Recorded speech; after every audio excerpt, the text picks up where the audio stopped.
Ferrari truly threw everything but the kitchen sink at Red Bull on Sunday in their attempt to bring home the win at Monza for the Tifosi. From the moment we saw the press photos featuring Charles and Carlos's new race suits and the awesome special livery on the SF23, it was clear that Ferrari had lofty ambitions to make this a weekend to remember for the Tifosi. Though as a surprise to some, it was Carlos Sainz and not Charles Leclerc who took the skinny-winged, low-drag Ferrari to the top of the timesheets in practice on Friday and on Saturday morning heading into qualifying. Back-to-back P1s in practice is kind of meaningless though if the pace falls away in the pressurised moments. But just as Charles did at Baku in the spring, this time it was Carlos who was last over the line and first on the timing sheets after the checkered flag flew. By placing himself in the perfect spot on the circuit, Carlos was able to utilise his pure driving skill, the tow from Verstappen's rapid RB19, and also finish his lap at the peak point in the track evolution curve. He crosses the line, shoots to the top of the timing board, and the fans erupt. It's a dream come true for those wearing red, as the metronomic Dutchman was knocked off the top spot, if only for a moment. It really was a brilliant result for everyone watching, hoping for a change of pace in this year's Formula 1 season. And moving forward to race day, if we compare these two photos, we can see just how tailored to Monza the Ferrari car was.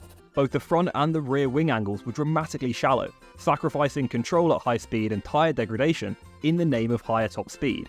This allowed Carlos's car to hit over 350k in the speed trap heading into turn 1. He was beaten only by Kevin Magnussen's Ferrari-powered Haas in this respect, which evidently went too far in chasing that top speed at the cost of overall lap time. To achieve top speeds like this across a race distance, it also required Ferrari to push their engine management system, gearbox and cooling systems to their limits.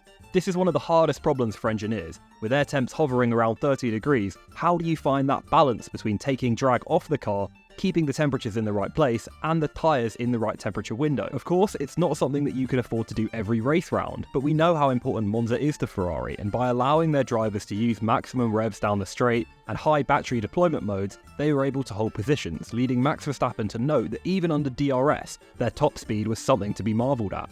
Max's overtake for the lead may have felt kind of inevitable to everyone watching, but Verstappen himself stated afterwards that the Ferrari technical package was so strong, he had to force Sainz into a braking mistake to get past, and he couldn't just do it under DRS like the majority of his overtakes this year. Here, on the run down to the Della Roggia chicane, the Ferrari can even be seen pulling slightly forward on the throttle as they head towards the apex.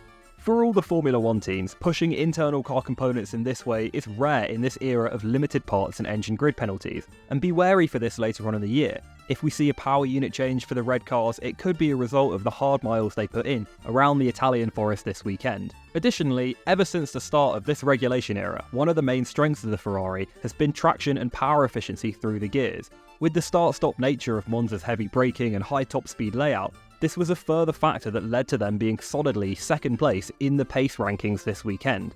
It was also a key factor in allowing Sainz to defend from both Perez and Verstappen for multiple laps, rather than just watching the Red Bulls fly past under DRS like we've seen for the majority of the year. Now the thing with Ferrari is, once they do something well, everyone is pretty much just waiting for the comedy of errors to play out as they fall from the tower of success that they've built for themselves. And based on recent memory, this feels like a pretty fair perception to have. But it was a different Ferrari that we saw this weekend at Monza. The strategies were logical and well timed, they put their drivers out into good gaps on track to make use of fresh rubber, and even managed a 2.3 second pit stop on Leclerc's car. Although funnily enough, with this fast pit stop, Ferrari very nearly were suffering from their own success, as the stop put Charles right out in front of the path of Carlos and set the stage for what would become a Bahrain 2014 Rosberg and Hamilton style intra-team fight in the closing laps. Though unlike Nico and Lewis, it was for P3 rather than first place. Across the line then, it was third and fourth for Ferrari and Monza, podium trophy secured and the Dutch national anthem heroically drowned out by the Tifosi. For the avoidance of any doubt, Monza was officially red. Even if it was Verstappen's name that will enter the history books as a 10-time back-to-back race winner, I don't think anyone apart from Toto Wolff was too concerned with that record. He said he wasn't, but the gentleman protests too much in my opinion. What did you think of Sunday's race? Between the wet-dry chaos at Zandvoort and the close fight for the top positions that we had at Monza, it does seem that we've likely hit an uptick in the quality of on-track action at the midpoint of the 2023 Formula 1 season. Now that the European races are over, we've got a mix of Asia, North and South America and the Middle East to wrap up the year. Make sure you subscribe to this channel and hit the notifications button to stay up to date with all the videos from us here at the Crash F1 team. And check out crash.net too for coverage across the wide world of motorsport from our editorial team.